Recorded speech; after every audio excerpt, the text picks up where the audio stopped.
मिथिला की राज नर्तकियों, राज दरबार अंतर्गत आज तुम्हारे द्वारा बड़ा ही सुंदर गायन और बड़ा ही सुंदर नृत्य प्रस्तुत किया गया।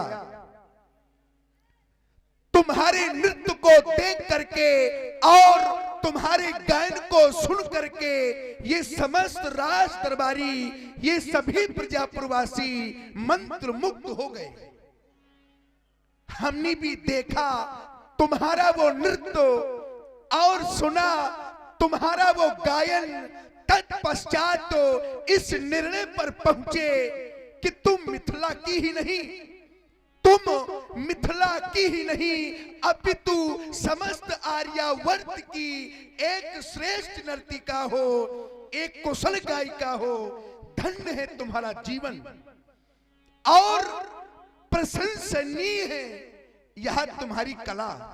क्योंकि सज्जनों, ये संगीत की कला सबको प्राप्त नहीं होती, ध्यान दीजिएगा। ये संगीत की कला सबको प्राप्त नहीं होती। ये संगीत की कला उसे ही प्राप्त होती है जिसके द्वारा कठिन साधना की जाती है, जिसके द्वारा कठिन परिश्रम किया जाता है, बड़ा ही संघर्ष किया जाता है, उसे ही यह श्रेष्ठ संगीत की कला प्राप्त होती है। अरे देखो ना, जैसे इन कलाकारों को प्राप्त है। क्योंकि सिद्धांत भी कहता है कि जिंदगी जीना आसान नहीं होता, ये जिंदगी जीना आसान नहीं होता और बिना संघर्ष के कोई महान, ये जिंदगी जीना आसान नहीं होता और बिना संघर्ष के कोई महान नहीं होता। जब तक ना पड़े, जब तक ना पड़े पत्थर पर वो हथौड़ी की चोट, तब तक कोई पत्थर भगवान नहीं होता, तब तक कोई पत्थर भगवान नहीं होता। कहने का तात्पर्य जिस पत्थर ने चोट सहन की, जिस पत्थर ने चोट सहन की, पूजा उसी की होती है। और जिस पत्थर ने चोट सहन नहीं की, परिणामतः वो कंकर कंकर होकर के बिखर जाता है। सज्जनों, एक पत्थर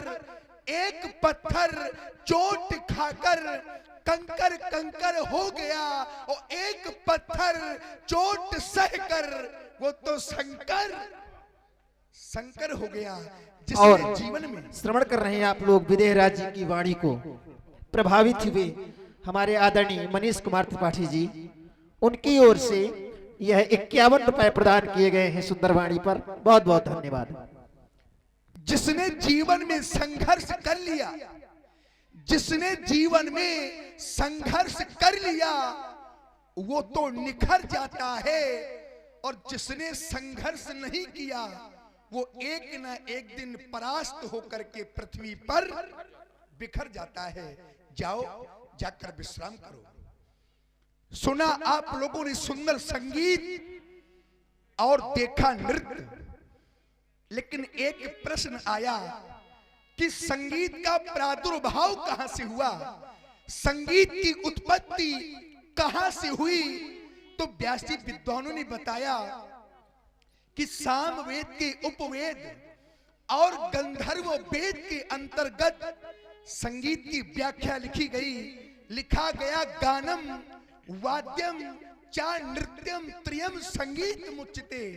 गायन, वादन और नृत्य के समन्वय को हम संगीत कहते हैं।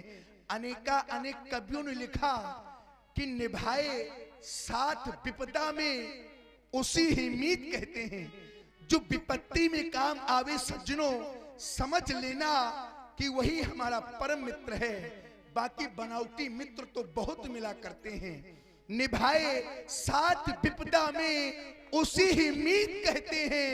और जो पुरातन से चली आवे, जो पुरातन से चली आवे उसी ही रीत कहते हैं। डुबो दे भाव सागर में, व्यास जी डुबो दे भाव सागर में, उसी ही गीत कहते हैं। और जो रग रग में समा जाए उसे संगीत कहते हैं। संगीत का विषय कोई साधारण नहीं, लेकिन दुर्भाग्य है कि हमारे भारतीय संगीत में वह पाश्चात्य देश का संगीत प्रभावी हो गया, जिसके कारण हमारी संस्कृति अब बदलने लगी है। आर्य संस्कृति अब परिवर्तित होने लगी है।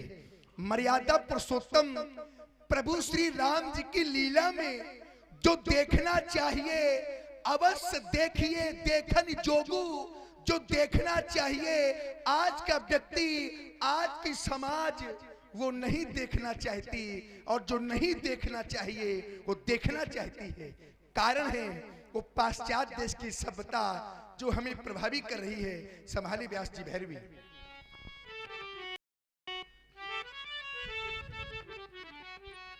टूट रहे परिवारों के बंधन, हमारी परिवार अब बिखरने लगे हैं।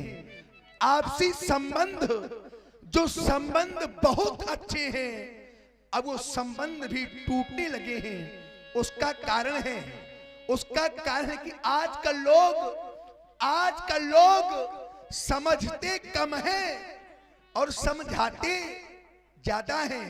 आज का लोग समझते कम है और समझाते ज्यादा हैं। अरे बस यही कारण है कि रिश्ते सुलझते कम है, उलझते ज्यादा हैं। हमें बचना होगा। टूट रहे परिवारों के बंधन और टूट रही सब परंपराएं। अरे कैसी युग की सोच हो गई, खंड खंड होती आस्थाएं। कारण है सज्जनों, ओसो पाश्चात्य संस्कृति ने मानव से छीनी मानवता। अब पशुता ने है पांव पसारे, नग्नो नृत्य करती दानवता। आज का मानव दानव बनता जा रहा है। आज का व्यक्ति पशुता का जीवन जी रहा है। तो किसी कवि ने लिखा कि व्यक्ति पशुता के सांचे ढला जा रहा है। ध्यान देना बंधुओं, व्यक्ति पशुता के सांचे ढला जा रहा है। मुंह का विश्वास पल पल अब छला जा रहा है। आज लूटा यहाँ हर भला जा रहा है। अरे दुर्भाग्य है कि काटे भाई का भाई गला जा रहा है। हमें बचना होगा, परंतु यह समय सत्संग का नहीं है, यह समय है कर्म का। और कर्म की वेदिका पर मनोरंजन को बलिदान होना पड़ता है। राज सेवक हमारे समीप आओ। आरती का भव्य थाल सजाओ, अजगो पूजन हेतु हमारे साथ है। इसको सही